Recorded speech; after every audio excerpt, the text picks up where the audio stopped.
Story 1. This happened back in 2019 when I was 21 years old. I was spending the summer at my parents' house and thought I would go camping in the woods right in their backyard while I had the chance. This was a pretty impulsive trip. I just decided one morning that I would pack my bag and head out for the night. I had done it many times before, so this was not any special camping trip or anything. I let my parents know where I was headed, then left at 4 p.m. to find a spot for the night. I walked for a good hour before finding an open area that looked nice enough. I got my tent set up, cleared out a space, and lit a small campfire that it was really cozy, and the sun slowly setting made it even better. It was exactly the kind of night I was hoping for, but it really did not take that long for it to get interrupted. The sun was just about to pass the top of the trees when I heard a voice, a male voice sort of muttering or talking. I almost felt like it was echoing a bit because it was hard to pinpoint exactly where the voice was coming from. It was also dark enough where the shadows from all the trees made it really hard to see much of anything. I should probably mention these woods behind my parents' place were pretty vast and unexplored, meaning there were no trails around here, so running into someone would have to be very coincidental. I thought they would likely just pass by and that would be the end of it, but I continued hearing the voice for probably 5 minutes, which was long enough that it seemed they were not just walking and were maybe staying near me on purpose. Eventually, I called out, just yelling hello to see if they would respond. But before I even finished speaking the word, the voice cut out. The forest was now completely silent. I felt really uncomfortable and ended up calling out again. There was no voice and no response. Now I was a little more on the creeped out side. With only 20 or 30 minutes left of the thin layer of sunlight, I decided I would just move spots. There was no need to stay there and be creeped out all night and let it ruin my experience. Within a couple of minutes, I was heading back into the trees and looking for another place to call home for the night. I did not have as much luck though. 15 minutes in, with the fading sunlight rushing me, I decided to just settle where I was. Basically just among all the trees. It was a good thing I did, though, because by the time I finished setting up camp, there was no light left. The sun was fully down and the woods were dead silent. I found it calming though, knowing I would be able to hear if that guy came back around for whatever reason. I built up another small campfire. I enjoyed the warmth for a while before grabbing my snack bag and taking out some stuff to make s'mores. I got a small stick and stabbed a marshmallow on the top and held it over the fire. I do not know what it was about it, but roasting a marshmallow over a campfire is just one of my favorite things to do. It helped get my mind off of things. I made a few s'mores and hung around the fire for a good long while, several hours at least. It was pretty late by then, and I was letting the fire begin dying out. It was still somewhat bright, but only half as much as it was before. But then I heard the crunch of leaves behind me. I thought it sounded like somewhere to the back left of my campsite. It was completely dark though, and once I was looking over there, whatever it was had stopped moving. Again, I called out. Honestly, I was not expecting much considering how last time went, but a few moments later, a man stepped out of the woods and into the light, though it startled me because he came from a different area than what I was looking at. "Didn't mean to scare you," he said with a smile as he casually walked up to the fire and sat next to it. He held his hands out to warm them by the fire. He acted as if he was supposed to be there or like he knew me or something. Can I help you? I think you're at the wrong campsite," I said. "No," he replied. I did not know which part he was saying no to, but either way, it was an unsettling response to not add anything to. I sort of had to think for a few seconds about what to do or say. So there was a very strange, tense little bit as we both sat by the fire, not speaking. It got so tense that I sort of just asked whatever came to mind, which in hindsight I probably should not have. "Do you happen to be the one I heard talking out in the trees around my other campsite earlier?" The man stayed looking at the fire, but his face visibly fell flat. "Must have been someone else," he said with a much colder, monotone voice. Something was extremely off about all this, but I still did not know how to get out of it without risking causing trouble. Before I was able to think too much about it, a stick cracked behind me. I looked back. It was from the same spot to the back left of the campsite. My heart sank. The man was not alone. Someone else was here. I turned and looked back toward the campfire. He was staring at me. To be perfectly honest, I do not even remember whether he was smiling or angry or what, because all I remember was the intense, cold and dead look in his eyes. I instantly sprung up from my chair and made a dead sprint into the trees. I heard one of the men say something, clearly talking to the other in frustration. And momentarily I heard footsteps running up behind me. However, as I got deeper into the woods and into the darkness, I lost them. Having grown up in these woods as my backyard, I was still able to somewhat navigate through them to the road, following it back to my parents' house. They called 911 for me. Long story short, I led a team of officers to the campsite in the morning. Everything was gone. I do not know if that makes things better or worse. On one hand, it could have meant they were just there to rob me, but on the other hand, it made it definite that they had bad intentions, so they really could have been trying to do anything. After all, one of them did chase me for a minute. It should not surprise anyone to say I never went back into those woods behind my parents' house. Asterisk story 2. It was the middle of summer, and being an avid backpacker and camper, I had heard from one of my buddies about old fire lookouts that you could rent. Apparently, they were retired lookout stations, usually in the middle of nowhere, miles and miles into the forest. The one I chose was pretty much the most isolated one I could find. It was easier to rent, having available slots basically through the whole summer, and I liked hiking anyway. There was only a single picture I could find of it, though, and it was super old and blurry, so really I had no clue what to expect of the lookout tower. I knew it was built in the 1950s, so it would be old. But as far as how much restoration was done to it, I was going in blind. I brought my usual backpacking gear and started the hike at 9 a.m. There was not much out there. As far as views go, not for the first few hours. It was just very dense, harsh forest terrain. The trail was not even much of a trail anymore, just a very rough path. After 5 hours though, I finally got a glimpse of the lookout tower. It was far in the distance still, sitting atop a mountain. It looked very small and was not one that was high up on stilts. It looked more like a cabin than anything, maybe raised up 10 to 15 feet. There was another hour of trekking before I actually got there. The hike was definitely worth it just for the view alone. It felt like I could see the whole world from there. The fire lookout was in rough shape, however, very noticeably old with some patchwork here and there done to certain parts. Asterisk. It had a wraparound staircase of 20 or so steps leading up to the walkway that went around the whole lookout, and the inside was entirely empty. It was not glamorous, but honestly, it could have been worse. And to have this view, I would take it any day. With a few hours of sunlight left, I tossed my bag down, made some food, and relaxed on the outer ledge. It was real quiet up there, just the sound of birds and wind. I was pretty beat from the hike up, so after the sun fell past the horizon, I threw my sleeping stuff on the wooden floorboards and laid down. It was only around 8 p.m, so even though I was exhausted, I could not quite fall asleep as fast as I wanted. I think 30 to 40 minutes went by. Then I thought I heard something outside the lookout tower. Before I could even get up and look, there were clear footsteps coming up the stairs. I hurried out of my sleeping bag and up to the door, which notably had no locks on it. A few seconds later, a man came around the corner. He was older, say late 40s, and had longish blonde hair.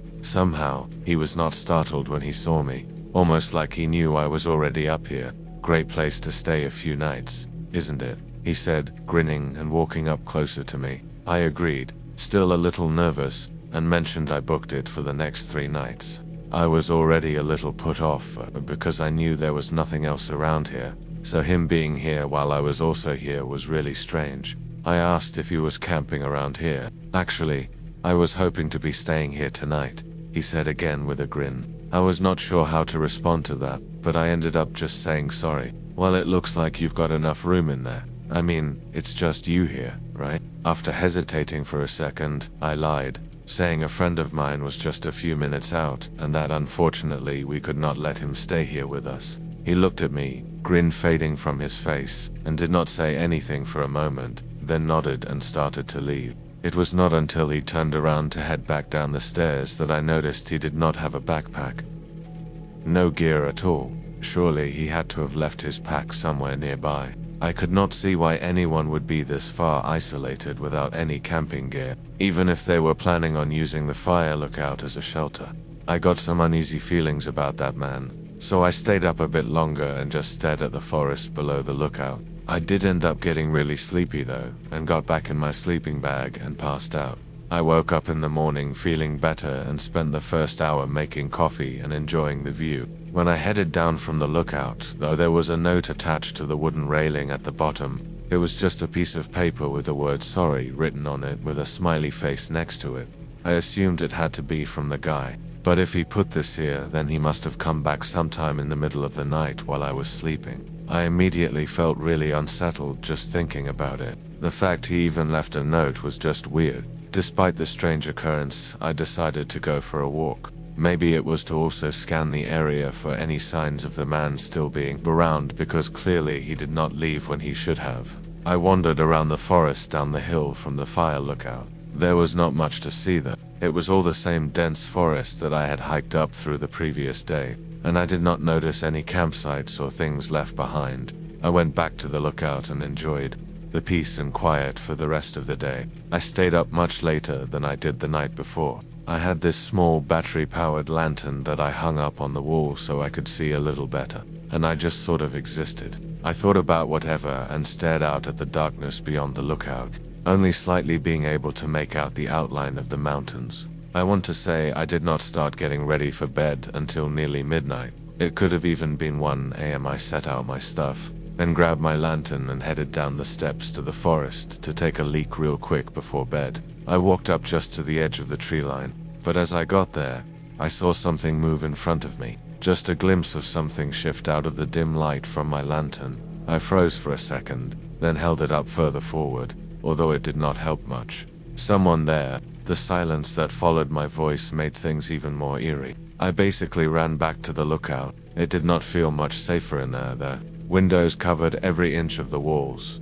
and like I mentioned before, the door did not even have a lock on it. Part of me really wanted to leave, but heading out now while it was pitch black out, and with the trail being nearly not, would probably be worse than just staying put. I kept a lantern hung up on the wall and looked out the windows at the forest below. It was really eerie knowing that with the light, if someone was out there, they could probably clearly see me in the window. Meanwhile, all I saw was darkness. I could see the bottom of the stairs though, so that is what I was focusing on, making sure nobody tried to come up. The longer I stayed there watching, the more this sense of unease started to fill my body. I did not know what I was going to do, but I decided to pack up my stuff. At least then I could make a run for it if I had to. As I stuffed my backpack, I would stop every 30 seconds and go back up to the window to look out at the stairs, then continue packing, repeating this over and over until I finally got everything in my bag and ready to go. I set it up against the wall, then went back to the window.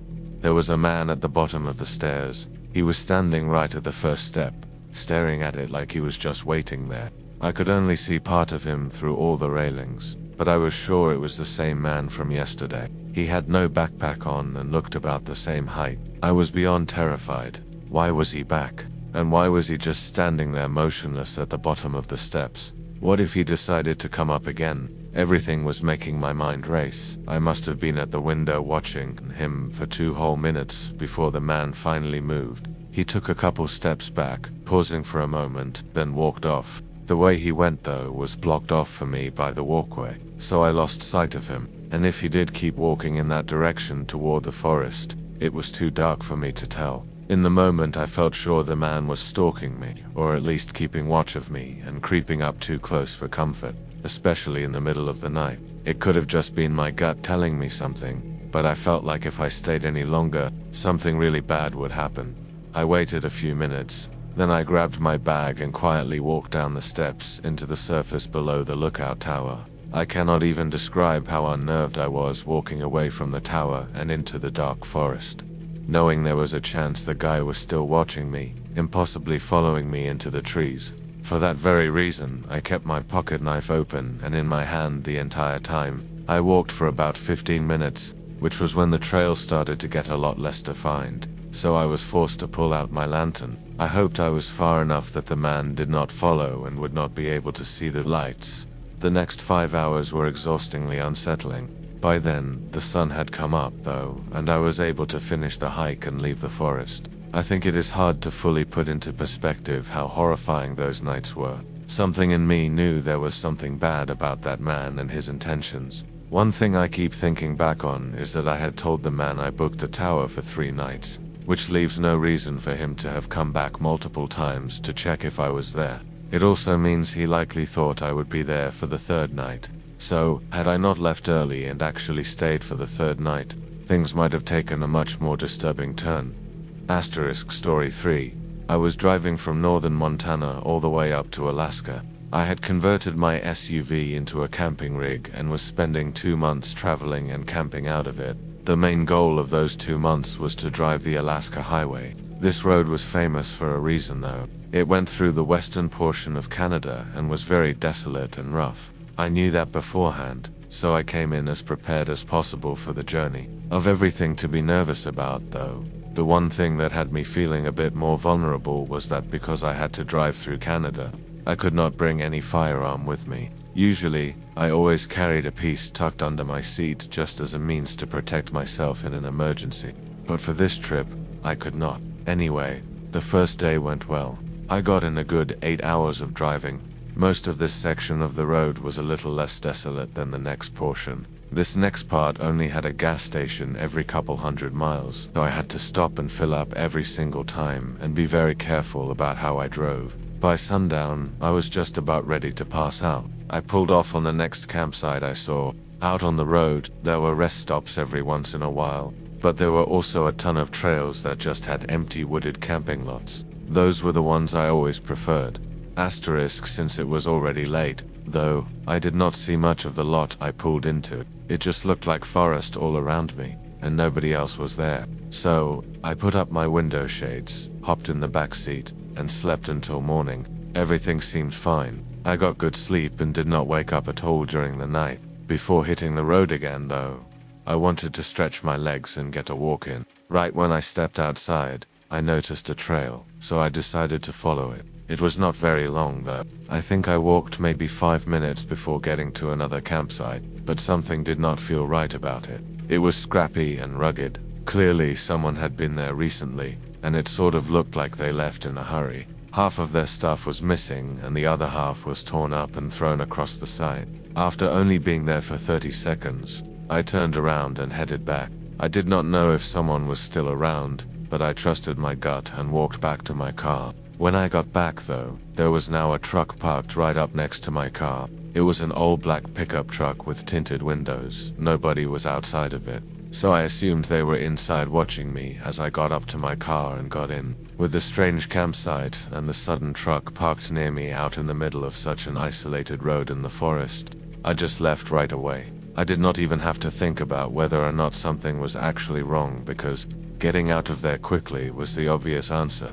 I drove for 3 to 4 hours straight after leaving that campsite until I got to the next gas station. I pulled in. This gas station looked very old and only had one double-sided pump. Nobody else was there.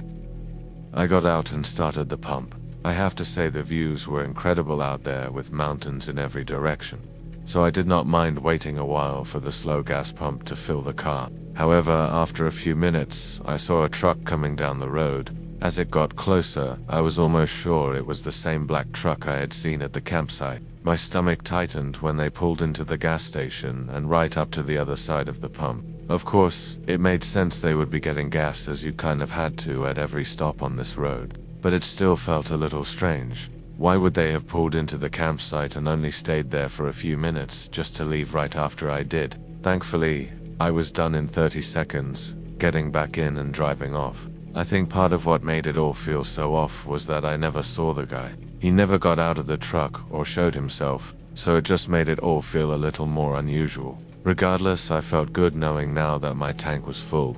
I would be driving non-stop for a while, likely putting a ton of distance between us and getting to just enjoy the scenery. Also, I would hopefully be ahead enough to find a campsite during the day so I would not be parking anywhere blind like I did the previous night. I drove along, well, pretty much until I noticed the sun start coming down. Then I found a decent spot to pull off. It felt a little more hidden. The trail sort of nestled away in the brush, and there were not any signs of anyone having been here recently. So it definitely was not a popular place to camp. I felt a lot more safe here than I did before. I really wanted to set up my tent and have a nice outdoor campsite, as it was way more spacious than sleeping all cramped up in the back of my car. But something in me told me not to, just in case, so I just made food outside and enjoyed the nature until sundown, then got back in my car. The next day was hopefully going to be shorter than the last two, and knowing that, I decided to stay up and watch some videos on my phone that I had downloaded. I was there awake for probably 4 hours. I felt very comfortable there and was actually really excited to be getting into Alaska tomorrow morning. But then around 11 p.m., I heard something outside my car. Even from just a second of listening, I was 100% sure it was a person walking. The dry sticks and leaves made it very loud and distinct. I quickly put my phone down and sat up to look out the window, but I was beat to it. A man's face was pressed up against the side window, staring in at me. I could barely see him, but there was no mistaking that that was what I was seeing. I jolted back, losing my breath from the instant fear. They also moved back, disappearing into the void of darkness just past the window. I immediately jumped up to the front seat, seeing the second guy that I had heard walking running up to the car. He smashed open the back window just as I got to the front. My adrenaline flowing made it hard to do the simple task of getting my keys out and starting the car. That on top of also looking back at what the men were doing. One of them was running up to my driver window while the other was sticking their arm through the broken window to try opening the door from the inside. In the panic, I somehow managed to get the keys into the ignition and turn it on right as he opened the back door. I floored the car. As I pulled out, I passed by that same black truck parked off the path, sort of hidden in the bushes. They had followed me all this way. I drove a mile or so, then pulled off to close the back door that was still hanging open and to call the police with what little cell service I had. Obviously, out in the middle of nowhere, it took forever, and the men were probably long gone. I never got their license plate and it was too dark to get any facial features, so it was a lost cause. Despite the horrible experience, I still ended up making it to Alaska and enjoying the rest of my trip after repairing the window. What both of the men were intending to do, breaking into a car in the middle of the woods at night, knowing I was inside, is left to speculation. I prefer to not even think about it. Story 4. It was my first solo fishing trip up to Lake Serene, a spot my grandfather had told me about for years. He said the trout there were the size of your arm, but the hike-in was a brutal 6 miles through dense Washington state forest. I'd packed light, just my rod, a small tackle box, a day's worth of supplies, and a tent, just in case I decided to stay the night. The goal was to get there by noon, fish until sunset, and hike back out by headlamp. The hike was tougher than I'd imagined. The trail was overgrown and slick with rain from the night before. About 4 miles in, I started hearing this low hum. It wasn't an animal, and it was too steady to be the wind. It was mechanical, like a generator running somewhere far off. It was strange, but I figured maybe there was a ranger station or a remote cabin deep in there that I didn't know about. I pushed on, and eventually, the sound faded behind me. I made it to the lake just before noon, and my grandfather wasn't lying. The place was pristine and untouched, a perfect mirror of the sky. I spent the next few hours in heaven, pulling in one beautiful cutthroat trout after another. I lost all track of time. By the time I realized how late it was, the sun was already dipping behind the mountain peaks. Hiking back out in the dark on that rough trail was a terrible idea. I'd packed the tent for a reason, so I decided to make camp right there on the lakeshore. I found a flat spot about 50 yards from the water, set up my tent, and built a small fire to cook one of the fish I'd caught. As the last light vanished, the forest became incredibly dark and incredibly quiet. That's when the humming came back. It was louder now, and it definitely wasn't my imagination. It was a deep, resonant vibration that I could feel in my teeth more than hear with my ears. It was coming from across the lake. I shone my flashlight across the water, but the beam was too weak to reach the other side. The hum persisted, a constant, unsettling presence in the night. I tried to ignore it, to tell myself it was just some natural phenomenon, but it felt wrong. It felt industrial, out of place. I eventually zipped myself into my tent, trying to block it out, and eventually fell into a fitful sleep. I woke up to a different sound. The humming had stopped. Instead, there was a slow, rhythmic scraping, like something heavy was being dragged along the gravel shore of the lake. My heart immediately started hammering against my ribs. I lay perfectly still in my sleeping bag, barely breathing, and listened. Scrape, drag, pause. Scrape, drag.